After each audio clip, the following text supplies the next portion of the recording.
तब मोहिनी की उम्र 20 साल थी। साथ ही वो माँ बनने वाली थी। इसलिए मोहिनी और योगेश ने पटियाला छोड़कर दिल्ली आने का फैसला किया ताकि योगेश को अच्छा काम मिल पाए और मोहिनी की भी देखभाल हो पाए। पटियाला में अब भी उनके कुछ रिश्तेदार रहते थे।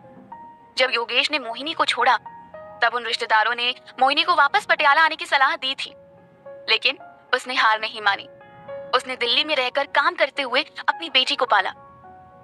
एक तरफ मोहिनी की जिंदगी में पैसों की तंगी रही, दूसरी तरफ उसने योगेश से लव मैरिज की थी। इसलिए वो समझती थी कि जवानी में हम खुद के लिए सही फैसले नहीं ले पाते। इसलिए वो नहीं चाहती थी कि उसकी बेटी उस गलती को दोहराए। तभी मोहिनी अपनी आंखें पोंछते हुए जिया के लिए दूसरी डेट फिक्स करने का फैसला करती है। मीटिंग खत्म करके अगस्त अपने कैबिन की तरफ जाते हुए जिया के बारे में सोच रहा था। आज तक कोई भी अगस्त का ध्यान अपनी तरफ नहीं खींच पाया था। फिर उस लड़की में ऐसा क्या था? न तो वो खूबसूरत थी और ना ही उसे ढंग से बात करनी आती थी। फिर भी वो अगस्त के मनोरंजन का केंद्र बनी हुई थी। दूसरी तरफ अगस्त का बचपन जितना ऐशो आराम से भरा था, उसने उतने ही ताने भी सुने थे। अक्सर उससे कहा जाता था, तुम्हें तो सब पैदा होते विरासत में मिला है। अगस्त अपने पापा की ही बातें सुनते हुए बड़ा हुआ था, इसलिए वो अपनी पहचान बनाना चाहता था। कॉलेज खत्म होने के बाद अगस्त के पापा चाहते थे कि वो भी उनकी तरह एक बड़ा सर्जन बने या फिर कोई फार्मास्यूटिकल कंपनी खोले, क्योंकि अगस्त के पापा का बिजनेस दवाइयों से जुड़ा हुआ था। लेकिन अगस्त ने अपनी अलग पहचान बनाने के लिए बिल्कुल अलग प्रोफेशन चुना। उसने टेक्सटाइल की फैक्ट्री खोली और खादी के साथ ही जूट इंपोर्ट करने लगा।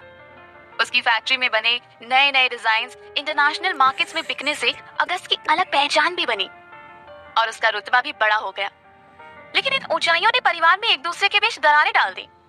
हालांकि अगस्त का पूरा परिवार एक साथ रहता है, लेकिन परिवार के सभी सदस्य एक साथ बैठकर खाना नहीं खाते और ना ही कभी आपस में बिना काम के मिलते हैं या बातें करते हैं। यहाँ तक कि होली दिवाली भी सब लोग अपने अपने हिसाब से ही मनाते हैं। जिया नोएडा पहुंच चुकी थी और मेट्रो स्टेशन से बाहर निकलते ही उसने अपनी बेस्ट फ्रेंड के लिए कैंडीज खरीदी। वो अक्सर रोशनी के लिए कैंडीज खरीदा करती थी, क्योंकि रोशनी को कैंडीज बहुत पसंद है। रोशनी से पहले जिया का कोई दोस्त नहीं था, क्योंकि जब उसके पापा उसे छोड़कर गए थे तब मोहल्ले के बच्चे उससे दूरी बनाकर रखते थे। इसलिए जिया अपनी सारी बात अपनी माँ से शेयर करती थी। यही नहीं, उसने कई रातों तक अपनी माँ को बिस्तर से उठकर रोते हुए देखा था।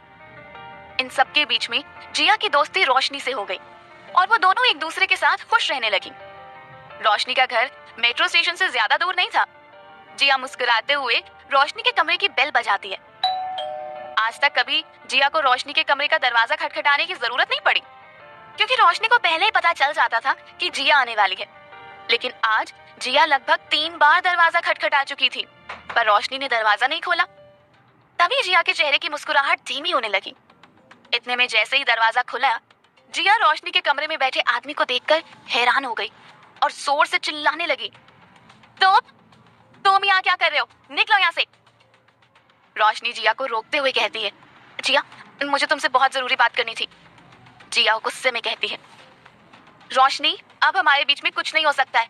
मैं साबली से प्यार नहीं करती और इसकी शक्ल भी नहीं देखना चाहती। तभी रोशनी जिया को रोकते हुए कहती है, ये सब मैं जानती हूँ जिया, पर मैं उदय से प्यार करती हूँ। ये सुनते ही जिया के पैरों तले जमीन खिसक गई। जिया को उदय से कुछ लेना देना नहीं था। वो बहुत पहले ही अपने रिश्ते को तोड़ चुकी थी। लेकिन रोशनी से उसने इस बात की उम्मीद नहीं की थी कि वो उसके एक्स बॉयफ्रेंड के साथ अपना रिश्ता शुरू करेगी। ऐसा लग रहा था जैसे एक पल में जिया की पूरी दुनिया खत्म हो गई हो। तभी रोशनी रोते हुए जिया को गले लगाने की कोशिश करती है, लेकिन जिया उसे झटक कर वहां से उल्टे पैर वापस आ जाती है। उदय तो जिया को पहले ही धोखा दे चुका था। इस बात से जिया को कोई फर्क नहीं पड़ता था कि उसकी जिंदगी में कोई लड़की आई या नहीं। वो बस उस लड़की की जगह पर अपनी बेस्ट फ्रेंड रोशनी को नहीं देखना चाहती थी, और ना ही उसने इस बात की उम्मीद की थी। इस वक्त जिया को ऐसा लग रहा था जैसे किसी ने उसके ऊपर बर्फ गिरा दी है। उसका पूरा शरीर ठंडा पड़ चुका था। वो ऐसे चल रही थी जैसे कि उसका दिमाग कहीं और हो और नजर कहीं और। जिया और उदय कॉलेज में मिले थे। पहले उदय की दोस्ती रोशनी से हुई थी और धीरे धीरे उदय जिया से प्यार करने लगा। हालांकि जिया को मर्दों से नफरत थी। उसका मानना था कि सभी मर्द धोखेबाज होते हैं। लेकिन उस वक्त जिया 17 साल की थी और उदय कम से कम 6 महीने तक उसके पीछे पड़ा रहा। आखिरकार जिया को भी उदय से प्यार हो गया। फिर जिया, उदय और रोशनी एक साथ घूमने फिरने लगे।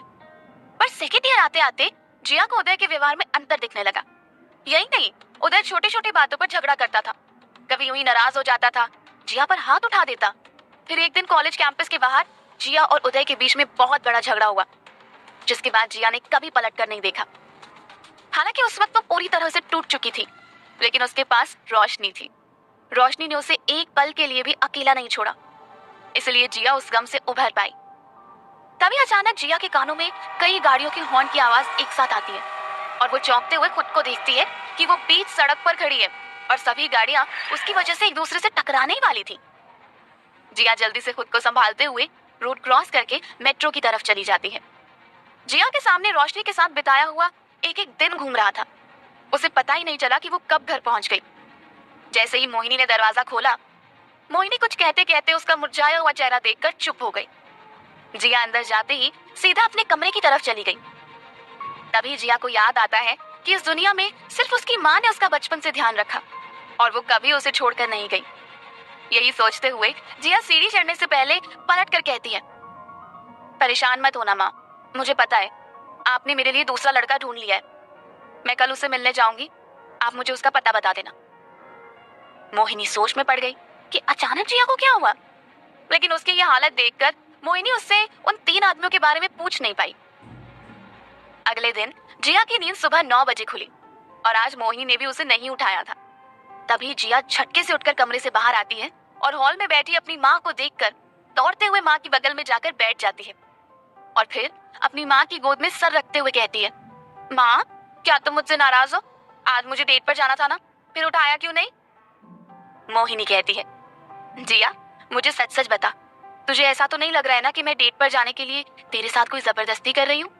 अगर तेरे दिमाग में कुछ और हो तो मुझे बता दे, क्योंकि कल तेरा मुरझाया हुआ चेहरा देखकर मुझे रात भर नींद नहीं आई। जिया मुस्कुराने की कोशिश करते हुए कहती है, नहीं माँ, ऐसी कोई बात नहीं है।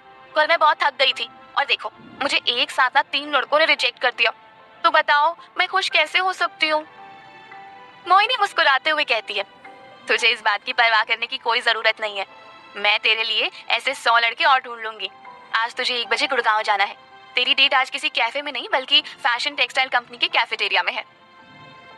जिया मोहिनी की गोद से अपना सर उठाती है और उसके बगल में बैठते हुए कहती है, ऑफिस की कैफेटेरिया में कौन डेट करता है माँ? मोहिनी कहती है, जो उस ऑफिस में काम करता हो। चल अब तैयार हो जा, मैंने तेरे लिए कपड़े भी सिलेक्ट कर लिए हैं।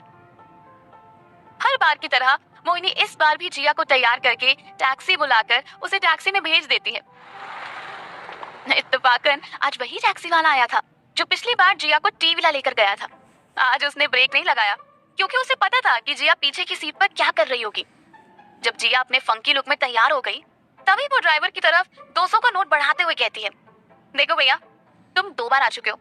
अगर तुमने मेरी माँ के सामने मुंह खोला ना तो मुझसे बुरा कोई नहीं होगा। ड्राइवर मुस्कुराते हुए पैसे पकड़ कर कहता है, मैडम हम तो सवारी की ही सुनते हैं। ड्राइवर की बात खत्म होते ही जिया अपना सर सीट पर टिका देती है और रोशनी के बारे में सोचने लगती है। कुछ ही देर में ड्राइवर जिया से कहता है, मैडम आपका लोकेशन आ गया है। जिया टैक्सी वाले को पैसे देकर फैशन टेक्सटाइल कंपनी की बिल्डिंग की तरफ जाती है। कैफेटेरिया 3rd फ्लोर पर था। जिया अपनी मस्त चाल में बिल्डिंग के गेट के अंदर पैर रखने ही वाली थी कि तभी उसके कानों में आवाज आती है, हाँ मैडम, कटे जाना है। हालांकि गेटकीपर विजिटर्स को नहीं रोकते थे क्योंकि अंदर रिसेप्शन एरिया में विजिटर्स की पहचान पूछने के लिए काउंटर बना हुआ था और वही उनकी चेकिंग हुआ करती थी। लेकिन जिया का पहनावा इतना अजीब था कि गेटकीपर ने उसे अंदर जाने से पहले ही रोक लिया। जिया गुस्से से गेटकीपर की तरफ मुड़ती है और अपने पर्स से कार्ड निकालकर उसे दिखाती है।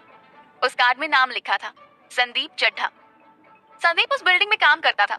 तभी गेटकीपर रिसेप्शन एरिया में कॉल करके संदीप की पहचान के बारे में पूछता है और रिसेप्शन एरिया से जवाब मिलने पर वो जिया को अंदर जाने की परमिशन देता है।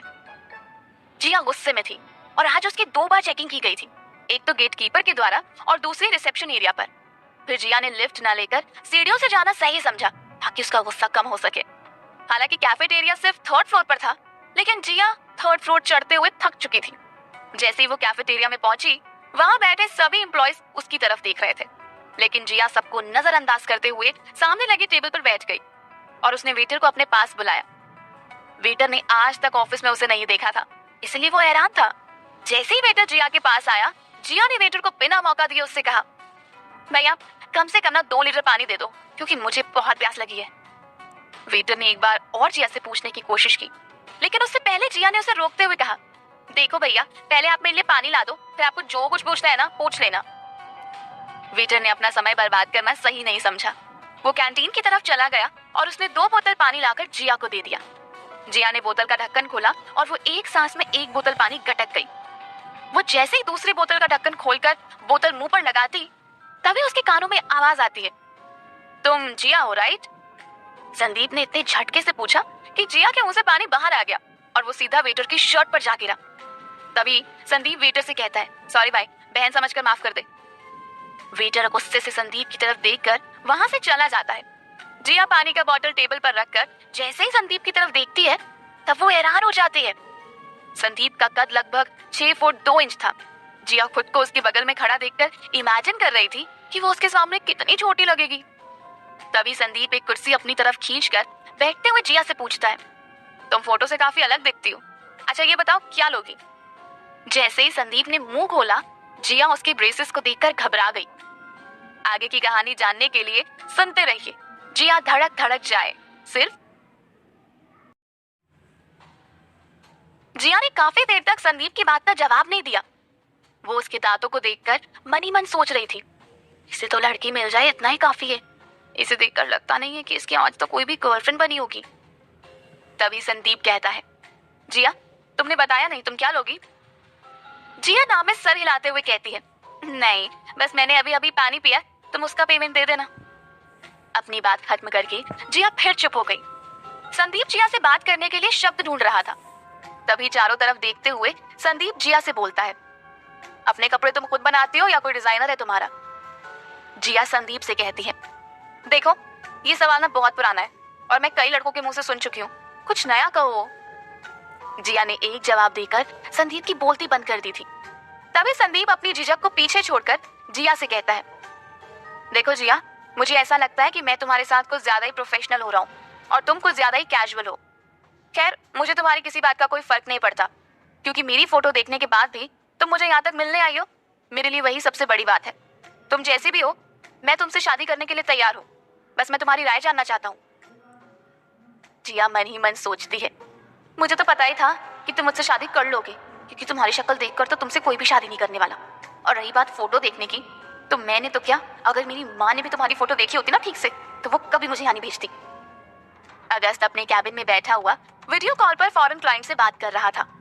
कॉल खत्म होते ही उसने रिमोट का चैनल चेंज किया और पूरे ऑफिस का सीसीटीवी कैमरा फुटेज उसके कैबिन की दीवार पर लगे पैनल में दिखने लगा।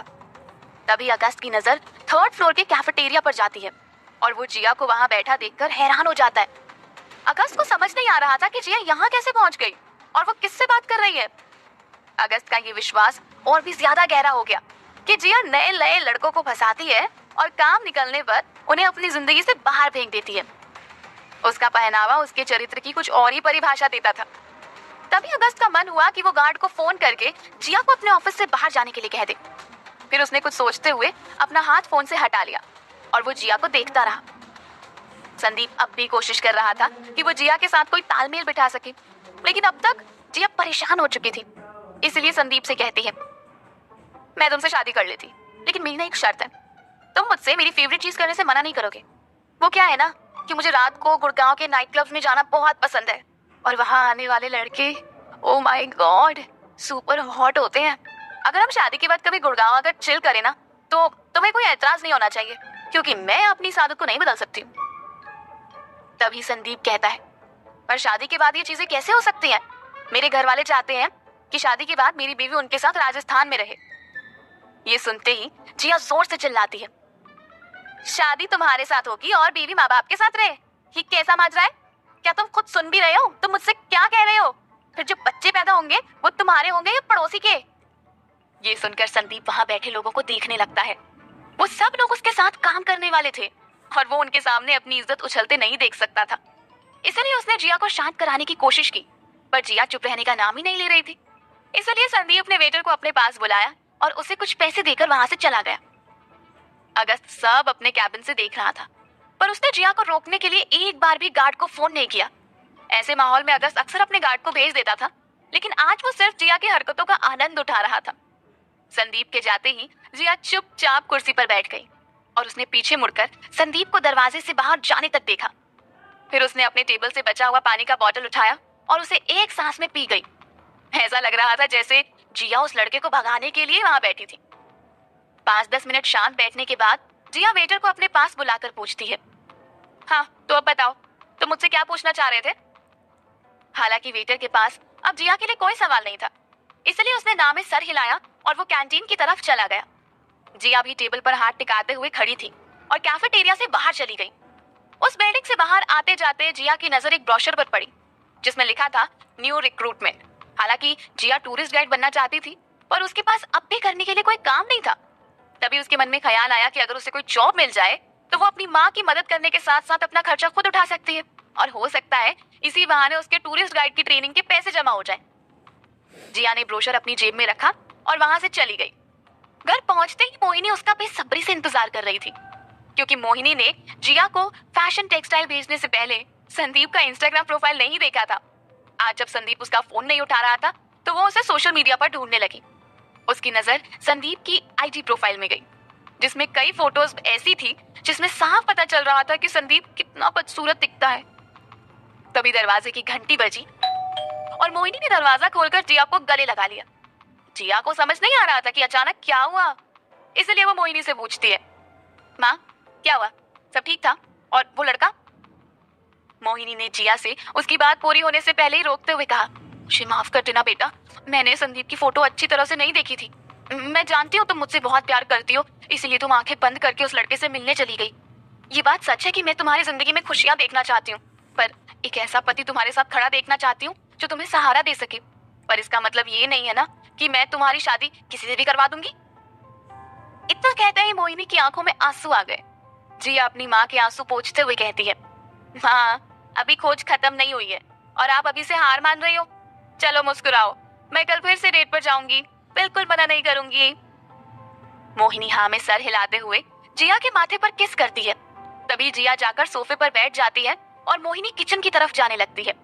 जिया पीछे मुड़कर मोहिनी से कहती है, माँ मुझे आपसे कुछ बात करनी है।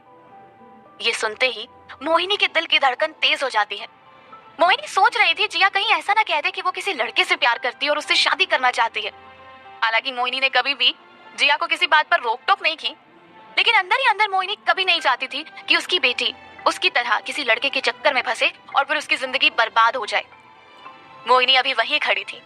जिया फिर से कहती है, क्या हुआ माँ, ऐसा क्या सोच रही हो, आओ ना बैठो। इतना कहते ही मोहिनी जिया के पास आती है और उसकी बगल में बैठकर उसकी आंखों में देखने लगती है। तभी जिया मोहिनी का हाथ पकड़ते हुए कहती है, माँ मैंने बचपन से लेकर आज तक आपसे कोई बात नहीं छुपाई सिवाय एक बात के। ये सुनते ही मोहिनी का दिल और तेज धड़कने लगा और जिया अपनी बात को जारी रखते हुए कहती है, मेरी जिंदगी में एक लड़का था जिससे मैं बहुत प्यार करती थी। मुझे ऐसा लग रहा था कि वो सबसे अलग है, पापा से भी अलग। जो धोखा पापा ने आपको दिया वो मुझे कभी नहीं देगा। लेकिन उसने मुझे न सिर्फ धोखा दिया बल्कि ये भी बता दिया कि इस दुनिया में ना सारे मर्द एक जैसे ही होते हैं। आप सोच रही होंगी कि मैं ये बात आपको क्यों बता रही हूँ। मैं जानती हूँ माँ, आप नहीं चाहती कि मैं आपकी तरह किसी लड़के के प्यार में पड़ूं और फिर अपनी लाइफ खराब कर लूं। मैं बस इतना चाहती हूँ कि आप मेरी इस बात पर भरोसा कीजिए। भले ये गलती मुझसे एक बार हो चुकी है पर अब कभी नहीं होगी। मोहिनी को अपनी बेटी की समझदारी पर उतना ही प्यार आ रहा था जितना कि खुद पर गुस्सा। कहीं न कहीं आज जिया की इस सोच की वजह मोहिनी और उसके पति का रिश्ता था। तभी मोहिनी की आंखों से आंसू टपकने लगते हैं और वो जिया के गालों पे हाथ रखते हुए कहती है, बेटा ये सच है कि मैं नहीं चाहती कि तू किसी के प्यार में पड़े, लेकिन इसका मतलब ये नहीं कि तू मुझसे अपनी जिंदगी का इतना कठिन पल छुपा कर रखे और अकेले अकेले रोए झेले। मैं चाहती हूँ कि मेरी बेटी चाहे मुझे सुख में याद करे या ना करे, पर कम से कम दुख में तो मैं तेरे साथ रहूं। इसलिए आज के बाद मुझसे कोई भी बात मत छुपाना। ये सुनते ही जिया अपनी माँ को गले लगाते हुए कहती है, वैसे माँ संदीप के साथ मेरी जोड़ी बड़े मियाँ छोटे मियाँ जैसी लगती है। फिर दोनों माँ बेटी हंसने लगते हैं। अगले दिन सनराइज होते ही मोहिनी चाय लेकर जिया के कमरे में आती है और जिया को उठाते हुए कहती है, उठ बेटा चाय पी ले। जिया उठकर बिस्तर के बगल में रखा हुआ पानी का बोतल उठाती है और 2 घूंट पानी पीने के बाद अपनी माँ के साथ बैठकर चाय पीने लगती है। चाय पीते हुए जिया अपनी चाय का कप नीचे रखकर मोहिनी से पूछती है, माँ आज आपने मुझे बहुत जल्दी उठा दिया, लगता है आज डेट कहीं दूर फिक्स किया आपने। मोहिनी मुस्कुराते हुए चाय का सिप लेकर जिया से कहती है, हाँ बेटा, आज की डेट दूर भी है और स्पेशल भी। आज तुम्हें जिस लड़के से मिलने जाना है वो जोधपुर के रजवाड़ों में से एक है। उनकी पुश्तैनी संपत्ति की कोई गिनती नहीं है। घर पर इतनी गाड़ियां खड़ी हैं जितनी की शोरूम में भी नहीं होती। अगर ये रिश्ता पक्का हो गया ना तो मेरी बेटी राज करेगी, राज। अपनी माँ को इतना खुश देखकर जिया मुस्कुराने लगती है। चाय खत्म होते ही मोहिनी जिया के कमरे से बाहर जाते जाते कहती है, चल बेटा जल्दी नहा धो ले, फिर मैं आती हूँ तुझे तैयार करने। और आज तो टैक्सी से नहीं जाएगी, तुझे लेने कार आ रही है। ये सुनते ही जिया हैरान हो जाती है, लेकिन उसके पास तैयार होने के अलावा कोई चारा नहीं था। जिया अपने बिस्तर से उठकर बाथरूम में जाती है और शावर के नीचे खड़ी हो जाती है। इस वक्त उसे एक दोस्त की जरूरत थी, लेकिन उसके पास कोई भी नहीं था जो उसे सलाह दे सके। जिया सोच रही थी कि काश उसका कोई भाई बहन होता तो शायद उससे वो ये बात कह पाती। ले देकर उसकी जिंदगी में एक ही दोस्त थी, वो भी नहीं रही। इसकी जगह रोशनी ने कोई और गलती की होती तो शायद जिया उसे माफ कर देती, लेकिन इस बात पर उसे माफ करना जिया के लिए बहुत मुश्किल था। जिया लगभग 1 घंटे तक बाथरूम में सोच रही थी कि आखिर आज उसके साथ क्या होने वाला है। तभी मोहिनी आकर बाथरूम का दरवाजा खटखटाती है। दरवाजा खटखटाने की आवाज सुनकर जिया को महसूस होता है कि वो काफी देर से बाथरूम में है, इसलिए वो जल्दी से शावर ऑन करके तौलिया लपेटकर बाथरूम से बाहर आती है। मोहिनी ने जिया के लिए लखनवी चिकन का सलवार कुर्ता आयरन करके बिस्तर पर रखा हुआ था। साथ ही मेटल की बैंगल और कानों में झुमके भी थे। आज तक मोहिनी ने उसे इस तरह कभी नहीं सजाया था। तभी जिया कुछ सोचते हुए मोहिनी से कहती है, अच्छा माँ, ये तो बताओ कि मुझे जाना कहाँ है। मोहिनी मुस्कुराते हुए जिया की बात का जवाब देती है, मैंने कहा था ना बेटा, ये रिश्ता तुम्हारे लिए बहुत खास है और उस लड़के ने तुम्हें मिलने के लिए ताज होटल में बुलाया है। मैं नहीं चाहती कि कोई कसर बाकी रहे। ताज होटल का नाम सुनते ही जिया हैरान हो जाती है। आगे की कहानी जानने के लिए सुनते रहिए जिया धड़क धड़क जाए, सिर्फ